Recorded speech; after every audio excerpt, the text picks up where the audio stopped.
Welcome on into the First Round Fantasy Podcast, your home for second round advice. I'm joined today by Justin Morsaz, and look who's back, DeMont Riggs. I am back, guys. Yeah. He was on hiatus, if any of you were wondering. He was figuring out the wonderful world of parenting and all of the craziness that comes with that. Hopefully his kid will be smarter than he is, at least in like fantasy. Because DeMont, we need to count on you for some strong fantasy finishes this year. Are you ready to get back in the mold, baby? No, I am not. But just for all the viewers out there, I'll help you. You know when a player has a kid and he comes back that next game, scores like 5 touchdowns? It's the opposite for podcasts. It's stressful, guys. DeMont, you have a term for that, right? When players come back, they have what's that energy? What do you call that? Oh, it's the daddy dick energy. Yeah, but what's the word? What's like the acronym you use? Oh, BDE. BDE? Yeah. Big dick energy? Yeah. I thought it was big daddy energy. Oh, it was BDDE, right? Yeah. Okay, well, I mean, I forgot the other D in there, so we'll keep it family oriented for the. Well, I mean, it's too late for that, but you already talked about daddy dicks. Anyways, that's getting a lot off topic. As you noticed, Jacob Bartley, Joseph Morsaz, they're not here today, but we got Damon filling in, and we're more than happy to have him back. Before we get started with our discussion today, I want to thank Sports Emporium or Sports Honorium Radio, the 24/7 live broadcast network. Features all things sports. Thank you so much for having us on again. Be on the lookout for us there. Saturdays, 10 a.m. Eastern. I butchered that last week and said 7 a.m. Eastern. So if you woke up at 4 in the morning and happened to be one of the 7 people that got up to watch us or listen to us at 4 a.m., I apologize because it is 10 a.m. Eastern. Anything fantasy related, we got you at First Round Fantasy on all platforms, Spotify, YouTube, Instagram. That's where you can find us. And today we are talking about rookie running backs, more specifically where they landed and what that means for their fantasy implications in the 2021 season. Before we get into that, though, a little bit of news to cover. The 2021 NFL season schedule just released. Guys, any hot takes? Who's got a tough schedule? Who's got an easy schedule? Any matchups you're looking forward to? I'll tell you right now, Thanksgiving Day, I'm eating turkey, and I'm watching my Raiders beat America's team on Thanksgiving. That's going to be a fun one. Justin, what about you? I don't know. It's hard to say. I got 3 games. I always come with more than one, but I think the whole world wants to see one specific game, and that's going to be Week 4 when Tampa Bay goes back to New England. I think it's in New England. Yeah. Either way, Brady back to the Patriots. But my personal game of the year is going to be Week 7. I just love watching switch-ups, and the Rams play the Lions, and I just want to see how that works out. So I'm interested in that mostly. Yeah, those are 2 good games. I thought of another one while you were talking, and with all the speculation surrounding Aaron Rodgers, I believe they play San Francisco like Week 3, like pretty early on in the season, so that'll be kind of cool to see. Damon, what about you? Me, I'm old school, so I'm going just the Raiders opening game. Monday Night Football, 3 of the last 4 seasons. That's awesome. Yep, just to see our new running game with Drake. Trevor Lawrence. I want to see Ruggs ball out. Yeah, same. You know what? Year 2, baby. Some have the sophomore slump. He didn't really have anything to slump about in his rookie year, so maybe this is his breakout. We'll see. Trevor Lawrence has an easy matchup, Week 1. Houston Texans. That might be pretty juicy. Joe and I had talked on a couple of podcasts ago that Houston would be one of the worst teams in the NFL. At least I thought. And then Joe said that the Detroit Lions are going to be one of the worst teams in the NFL. So I'm just curious, if Deshaun Watson doesn't play, who do you guys think finishes up with a worse record? Houston Texans or Detroit Lions? Detroit Lions have a brutal schedule, by the way, so hopefully that helps me out. Lions, just because historically they always have bad records. Thank you. Justin, I see you shaking your head and looking confused. What do you got? I actually like the Lions. They have young talent, and I just think Houston's – if you're signing Phillip Lindsay and David Johnson's coming back and they signed one more running back, I don't think they know anything. They lost their receivers. I'm not interested at all, and I think Lions are better than them, no doubt.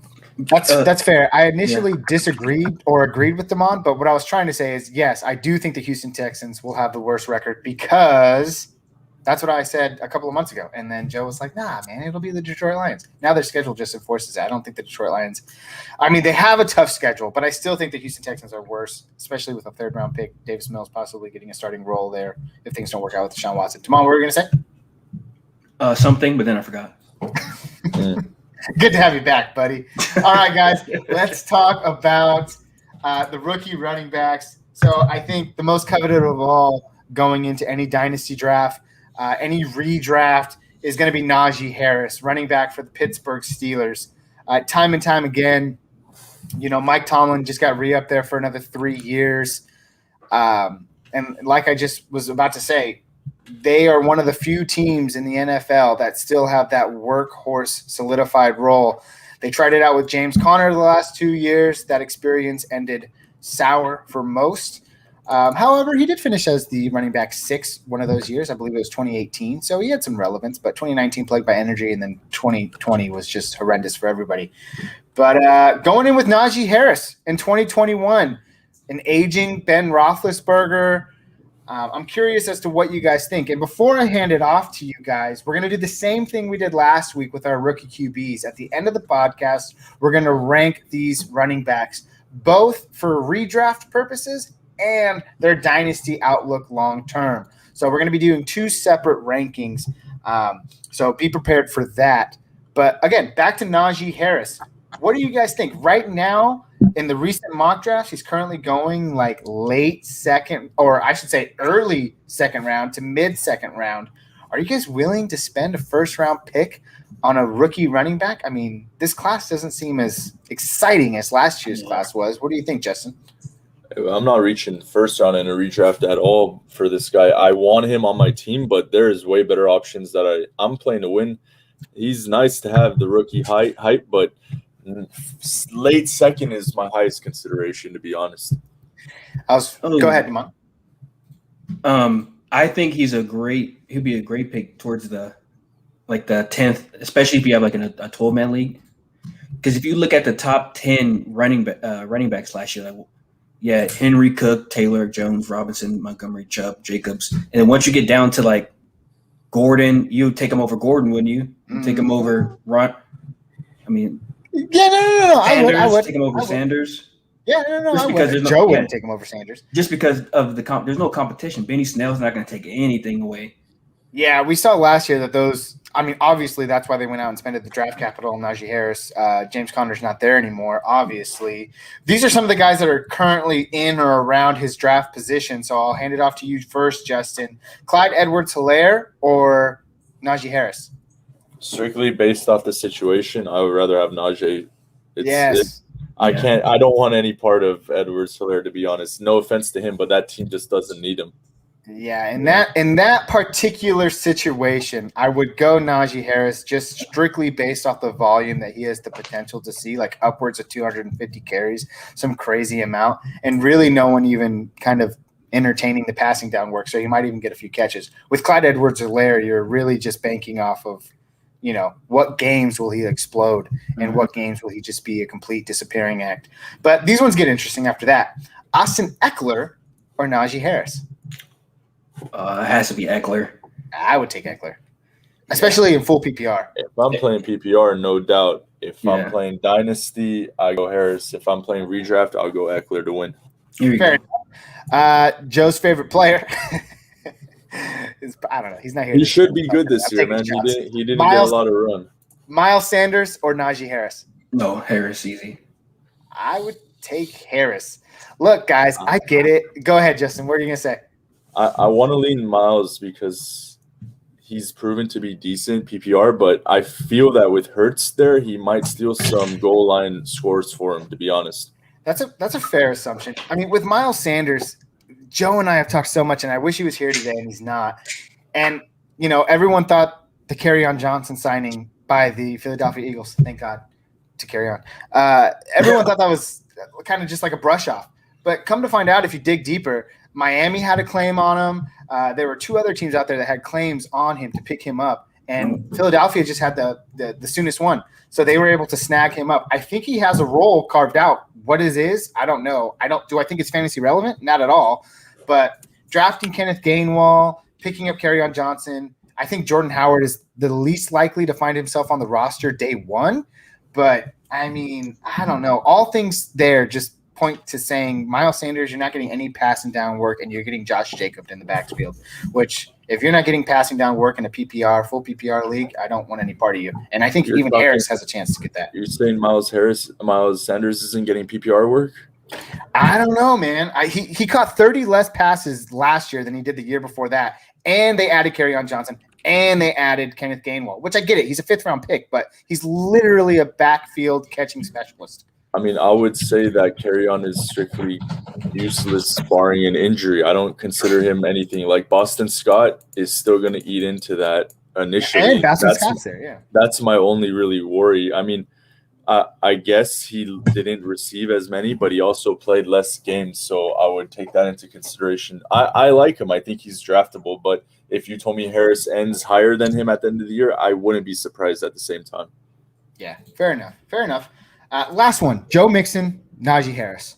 I'm going Joe Mixon all the way. I think he's got top 5 potential if he stays healthy for the first time in ages. What about you guys? I'll take Harris just because I'm over Joe Mixon. Oh, my gosh. I also take Harris. Not only am I a Mixon hater, but it's also because they just have like a 3-headed dragon with the wide receiver core, and I don't think they're going to be looking for Mixon to do nearly what they asked for in the past couple of years. He might not need to. Yeah, he might not need to, but, I mean, all signs point – they didn't do anything in the draft. They got rid of Gio Bernard. I mean, it's either put up or shut up for Joe Mixon, so I feel like they're going to showcase him in some way or some form, and I think that leads to value. So hopefully. But, I mean, I think that's one of the closest ones that I do lean on, even though I am a Joe Mixon truther. I just think his time hasn't come yet, which we've been waiting for quite some time. But it may not come, but I'm still pretty high on him. With that being said, I don't know. Najee Harris – Pittsburgh, do you have any concerns about Ben Roethlisberger and his arm? I mean, last year he was unable to take shots downfield as often as he should have been.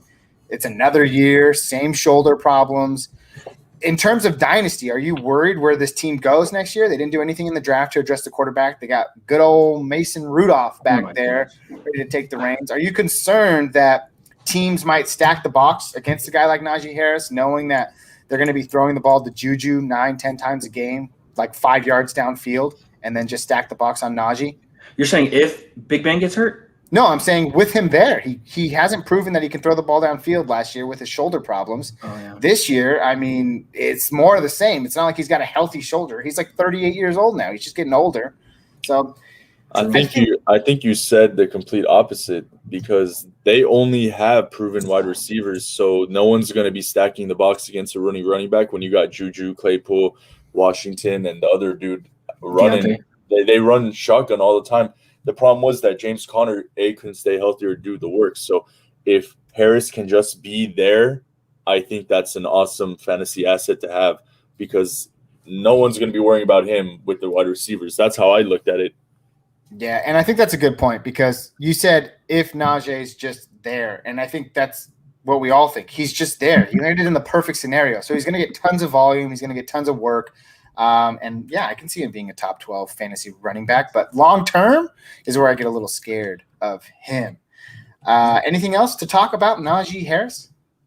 How is he on the PPR aspect? Is he a pass catcher? Because I don't know who's going to take that away from him, because the other two are no good. Jalen Samuels is considered the PPR back there, or considered the pass catching back there, but I don't know. No one showed any promise over the last 2 years, so I think they're ready to just kind of hand the reins to Najee.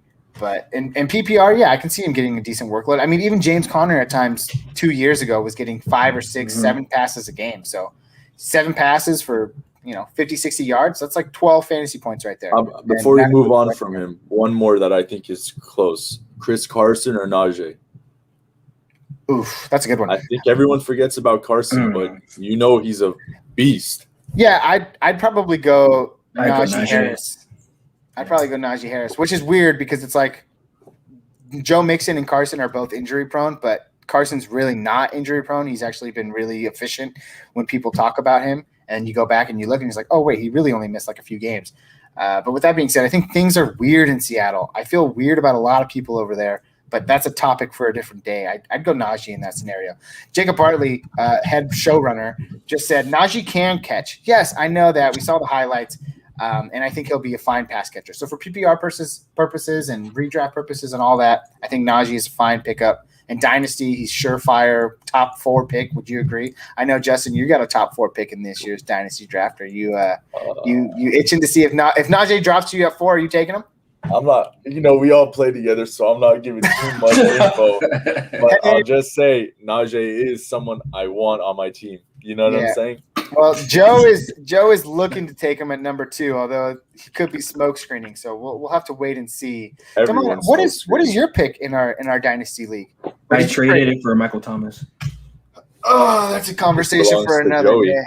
It's okay. Yeah, Joey, 4 picks in the top 10. Great for him. So glad he's in our league. I love the guy. Let's move on.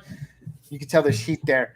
Travis Etienne, Jacksonville Jaguars' new toy in the backfield to pair with Trevor Lawrence, former teammates being that. I'm excited. I like Travis Etienne so much. Right now, he's currently going like 4th, 5th round in mock drafts, which is right around the 55th pick, somewhere around there. Notable guys that are going in that range. We can play the game we did with Najee Harris. So you have Etienne or Mostert. Before we talk about him a little bit, Etienne or Mostert? Mostert, easy. Mostert because he got the spot. Yeah, I mean, San Francisco, you kind of want any piece of that backfield, knowing that, it's kind of like a hot pot potato, but whoever's playing any given week is going to have a great week. So, yeah, I like Mostert there too. Etienne or Gaskin, right? I think I'd go Gaskin as well. Yeah. Easy Gaskin. Yeah. So, and I think we're afraid of Etienne because, James Robinson came out last year as an undrafted rookie and just set the world on fire. Anybody who was able to pick him up in week 1 was really happy with his output.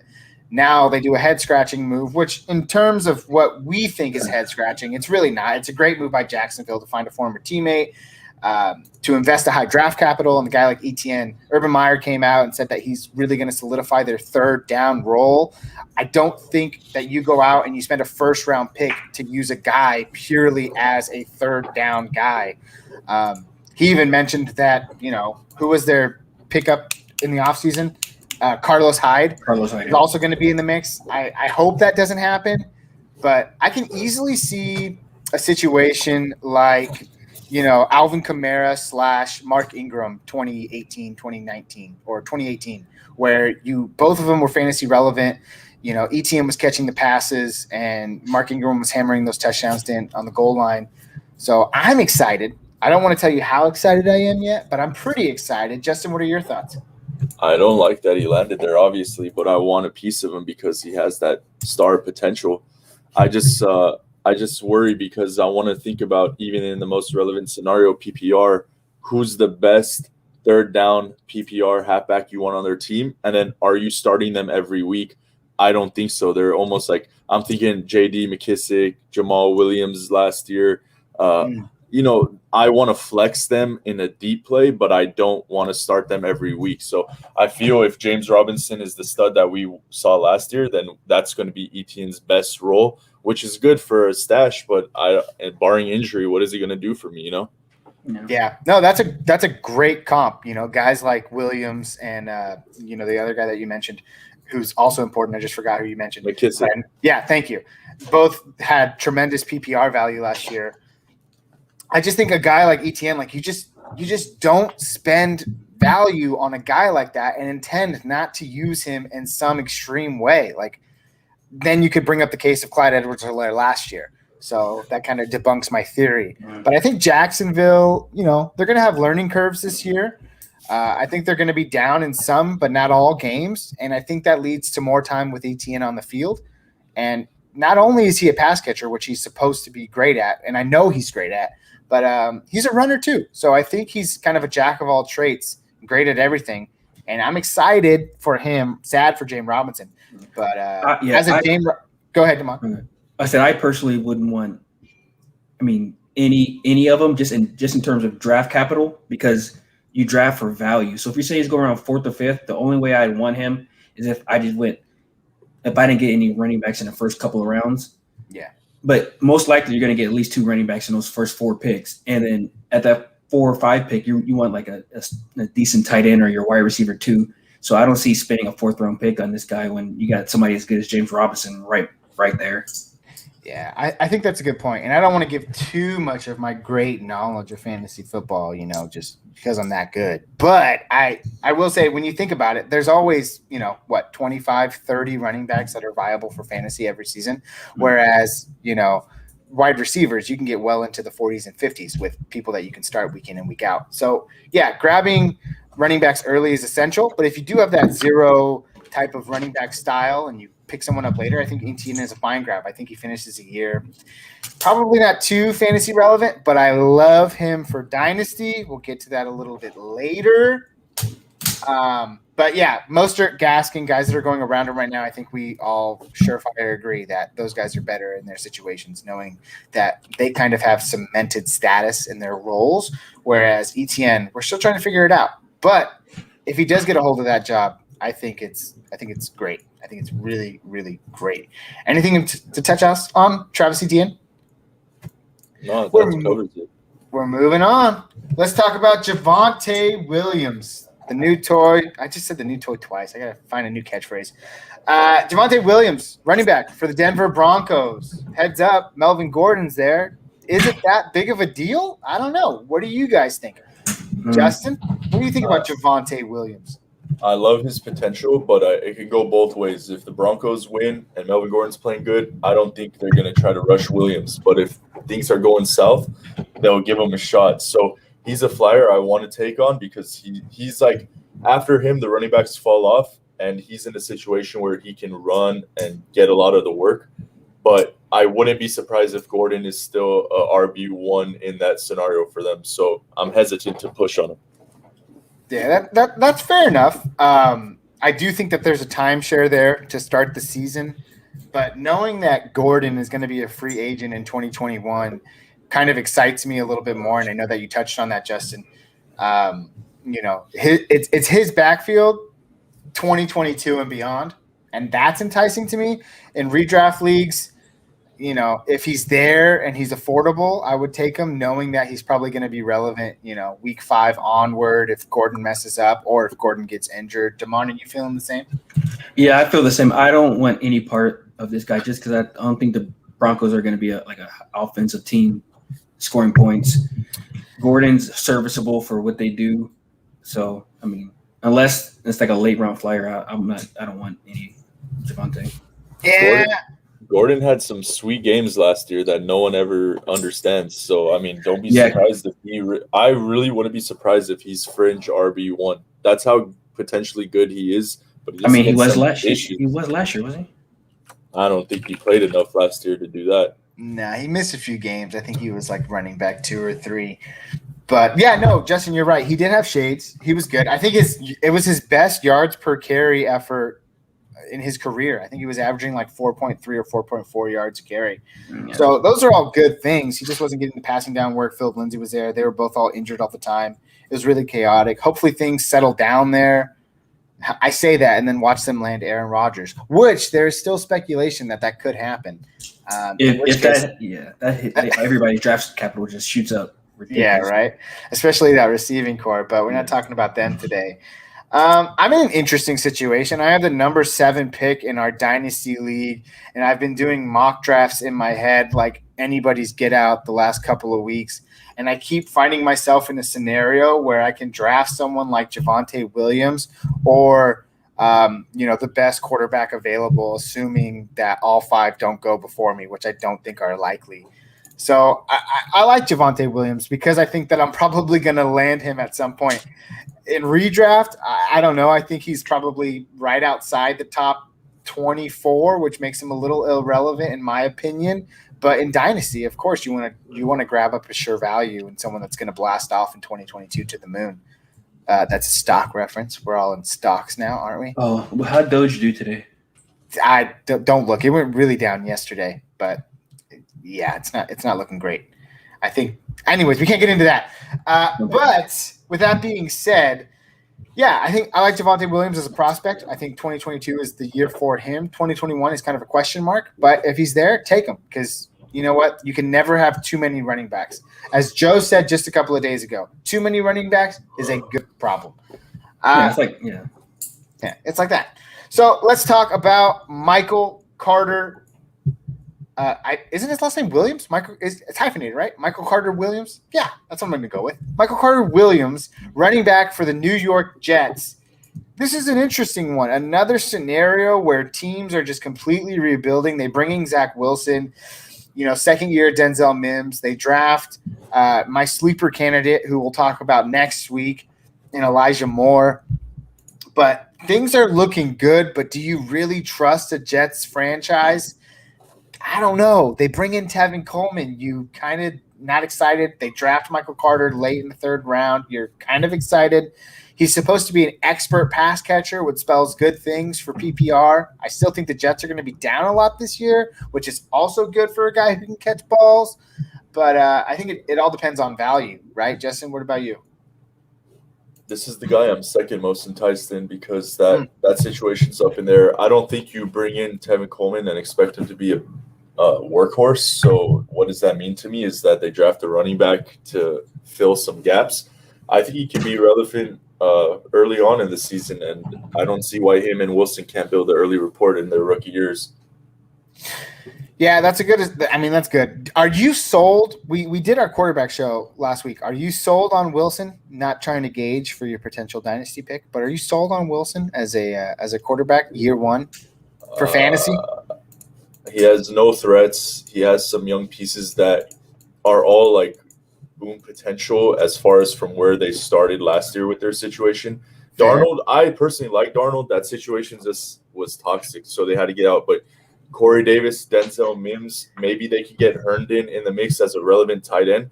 And you have Crowder running the short. So, I mean, I think it's a good situation where there's not so much pressure, so they can all flourish at ease almost. You know what I mean?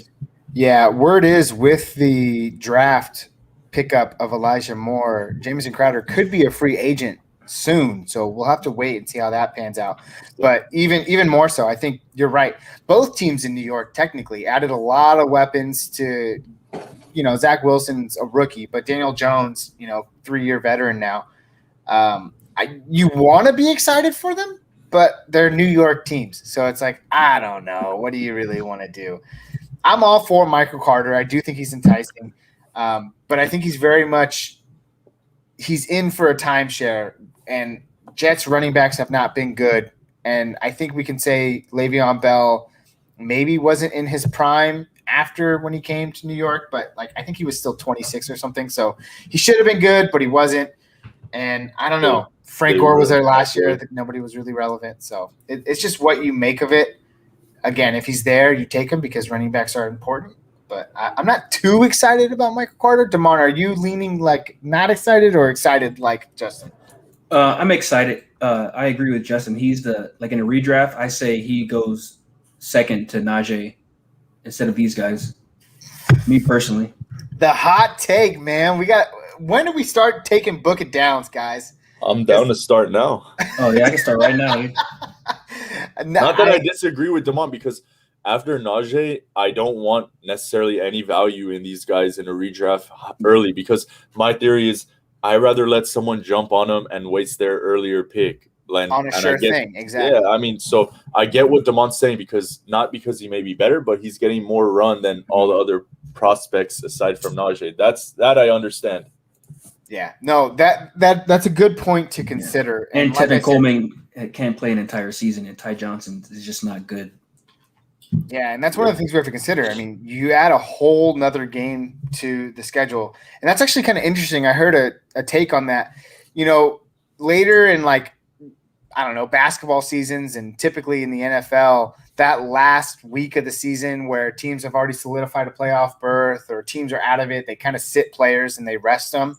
Do you think we could see a situation like that in the NFL where what would be championship week this time around if there's a 17-week season, or it's an 18-week season, but you play 17 games? So would it be week 16? Is that the championship week? Or is it week 17? No, it's week 17. No, it's typically week 14, 15, 16. So now it'll be 15, 16, 17. It'll be week. So what I heard was, it was a really interesting take. Because they have the longer season, do you get worried about teams that might be, out or in contention and just rest players the last 2 games of the season? And then it becomes like a basketball situation where you're literally picking up no names to kind of start for you in fantasy playoffs. Does that worry you guys at all for like fantasy and just in general, just like where fantasy is going as a sport or fantasy as a game, I should say? Justin? I think more games the better, and you have to note they traded that with reducing to 2 preseason games, I think. So we used to be at 4. I don't know when that started, but either way, I think they do enough load management and whatnot to just an extra game is more stats, more fun, more matchups. I personally love it. Yeah, that's fair. I get what you're saying. They take away 2 preseason games, but oftentimes, the surefire starters aren't even playing by like week 2. I think they do like the week 3 tune-up, and then they don't play week 4. They hardly play week 1. So yeah, but I get what you're saying though. It's a good point. Damon, you had something to say? Yeah, I was gonna say that I don't think that extra game really matters because people still play for contracts and depth chart spots and Pro Bowl teams. So I don't really think they're like if you can play, you're gonna play. They're not gonna bench a healthy dude. If you could play, you could play. Yeah, no, that's a good point. Contracts and all those things come into play. What about like guys that have injuries that maybe they play through because, there's 1 less game, 16 games, but now it's like, well, you can afford to sit out a game because technically, if you look at it in the grand scheme of things, more games, more fun, but it makes every game just a little less important. So we might see some stars just take a little bit more time off when, they got the sore hammy or the turf toe. When we've seen guys play through those time and time again, it also makes handcuffs even more valuable than ever this year because we could see a lot of that. Let's move on. We're getting off topic. Let's talk about Trey Sermon, running back for the San Francisco 49ers. We touched on Raheem Mostert just a little bit ago. And how his potential is obviously pretty high if he stays healthy. The guy's just good, man. But what we came to find out last year is everyone's really good in a 49ers running back backfield. So whether you're LaMichael Hasty, Jeff Wilson, Raheem Mostert, Tevin Coleman at times, you had fantasy relevance last season. So does that bode well for a guy like Trey Sermon? Justin, what do you think? This is my most enticing one because, like you just mentioned, name me one season where Mostert stayed healthy. I don't know. But when he is, he's great. But when does he? They have a revolving door over there, and what they do, they picked him. I don't know, fairly early. Would you say, or it seems right?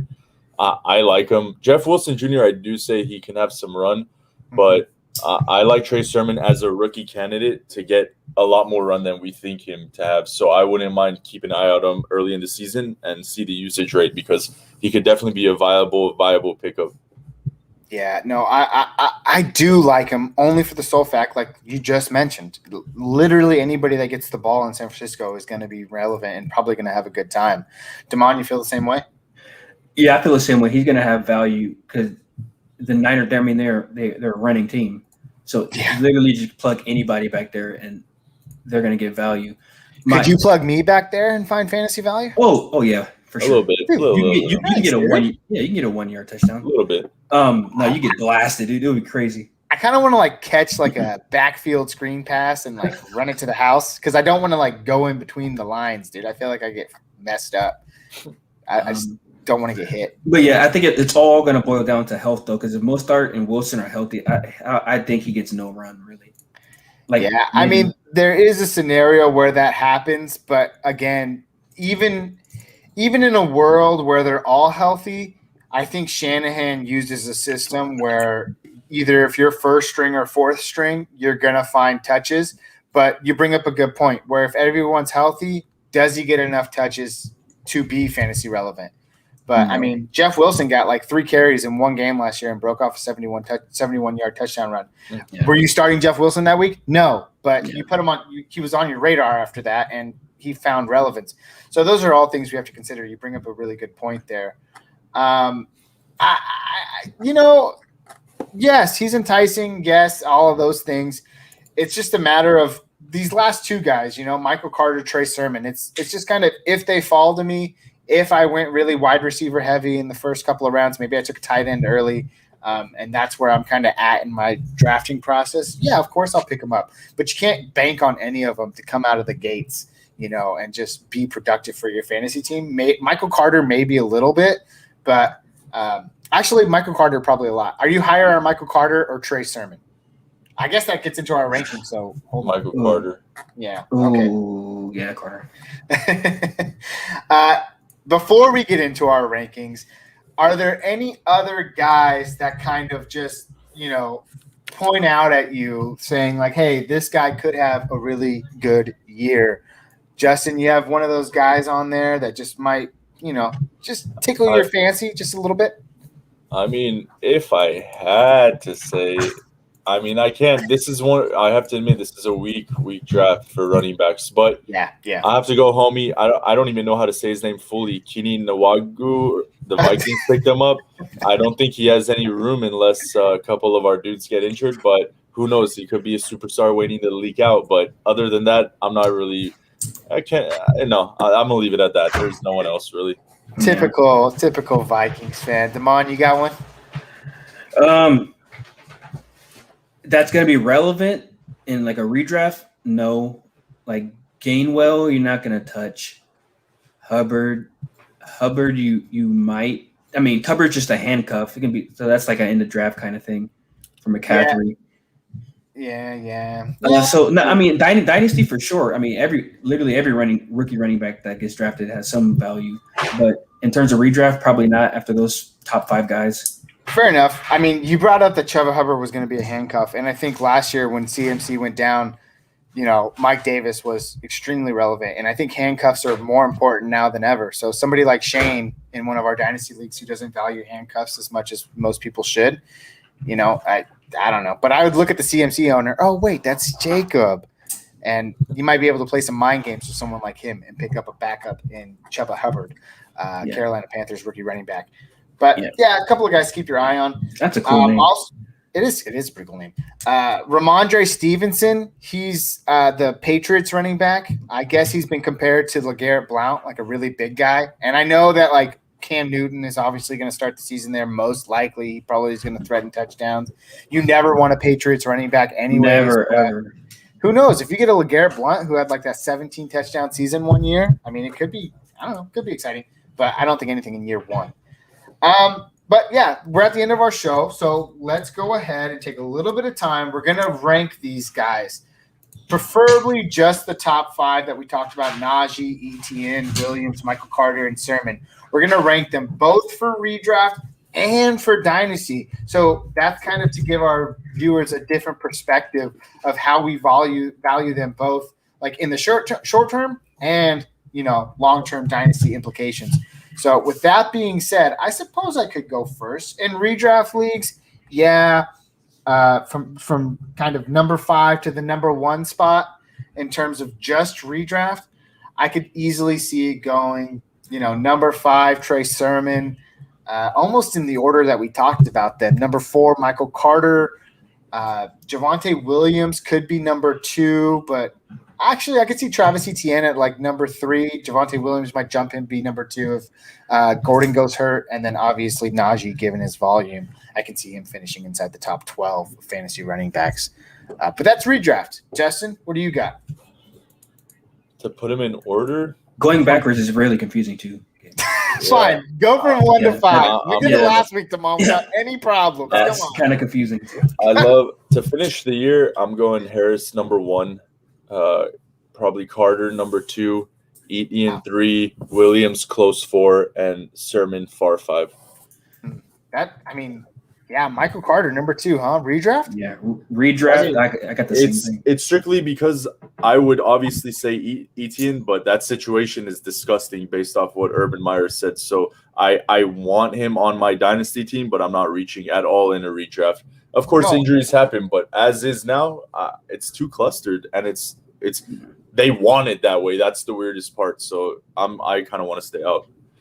Yeah, more and more NFL franchises are just really kind of looking for that 3-headed dragon type of thing, which I get. It's smart, but for fantasy, it just sucks. But no, I mean, I don't hate it. I don't hate the take. I don't even think it's a hot take. I think Michael Carter could see a lot of run this year. So sure thing. Damon, what about you? Redraft only. How do you rank these Redraft guys? only, Najee for obvious reasons, and then Michael Carter for the same reasons Justin said. And then after that, it probably goes, I would like Williams, ETN, and then Sermon. Yeah, redraft. Because Carlos Hyde's always going to get some play. He's not going to just sit there. I know. Why does he have to just be around? And I feel like ETN was more of a football move than a fantasy move. Well, then you guys are not going to like my dynasty takes, because in dynasty rankings, I'm going from 5 to 1 because it's more. It's better, dude. Like when you count down, it's just better. You never give the guy who gets first place the trophy first. You give third place, then second place, then first place. All right. So I'm going down 5 to 1. And I'm going to start with Michael Carter at number 5, long term for dynasty. Harris at number 4. The future in Pittsburgh scares me. Ooh. Yeah, I know. That's my hot take. Ooh. I see Sermon at number 3. I love his outlook. None of those running backs in San Francisco are under contract next year, so this could very well be Sermon's backfield in 2022. Then you have Javonte Williams, same thing. No Gordon in 2022. He's a free agent. I doubt they re-sign him, but make room, baby, because Travis Etienne is a guy that you don't mess around with. I love him. I get it. They signed Carlos Hyde. He's a 1-year rental. But this guy, he's going to carve out a role really quick. And when you're getting comps to guys like Alvin Kamara and, a guy in Urban Meyer who was really efficient running in college, I get it. It doesn't translate well to the NFL. But just the mindset that he's coming in with that, I love me ETN in the long run. So that's my top 5 for Dynasty. Justin, what about you? Dynasty, it's a bit different. I'm going to go Harris number 1, ETN 2, Williams 3, probably Sermon 4, Carter 5. Yeah, that's fair. Didn't vary too much. We both have Carter number 5. No crazy hot takes. No crazy hot takes. Damon, what about you? Najee number 1, and you put Najee down because you said you don't know what direction they're going to go in. Say they suck next year. Big Ben gets hurt. They're going to draft a quarterback, and then he's back to being good again. Yeah, but then it's a rookie quarterback. Like, are you excited about? I don't know. Trevor Lawrence. Yeah, would they get Trevor? Well, yeah, Trevor Lawrence, but not everybody's going to be Trevor Lawrence. And then Melvin Gordon, Javonte Williams, just because Melvin Gordon's gone next year, and then ETN, and then Sermon, then Carter. Yeah, that's fair. That's fair. I know Harris is my hot take, but I'm really looking just like long term. And Harris has the most talent, I know, and he's homegrown product. He's from California, Antioch specifically. But I don't know, guys. I just think that sucks. Antioch sucks. Yeah, it does. Well, don't tell. Sorry to the one guy who's from Antioch who listens to this podcast 4 months from now. But Antioch's great. I drove by there all the time. Through it, I mean. Yeah. Anyways, yeah, like everything, like we always say, we're a couple of months away from the season. We're just going to have to wait and see. These are just our educated guesses or our educated opinions, our hot takes. I know Harris was a little bit hot and steamy. I'd love to hear what Joe has to say, Jacob too. But they're not here today, so they can't vouch for it. But with that being said, gentlemen, we got to give an applause to Damon on his first show back. Thanks for coming. Appreciate it. We're going to be seeing that face a lot more often. Or if you listen, it's probably preferred because you don't really want to stare at his face for too long. Yeah. But nonetheless, it's happy to have him back. We're happy to have him back, and we can't wait to get things started. Join us next week as we talk about the fantasy rookie implications for our wide receiver classes. And then 2 weeks out, oh, baby, we got our first mock draft coming. All 5 of us getting on, doing a mock draft. It's going to be some crazy stuff, crazy picks, and we can't wait to talk about it. Until then, you know where to find us. All platforms at First Round Fantasy, Spotify, YouTube, Instagram, Facebook, Twitter, wherever you can. And that's it. Also, again, shout out Sports Anorium Radio, the 24/7 live broadcast network, all things sports 24/7. Guys, it's been fun. We'll see you next week, all right? Have a good one. Peace.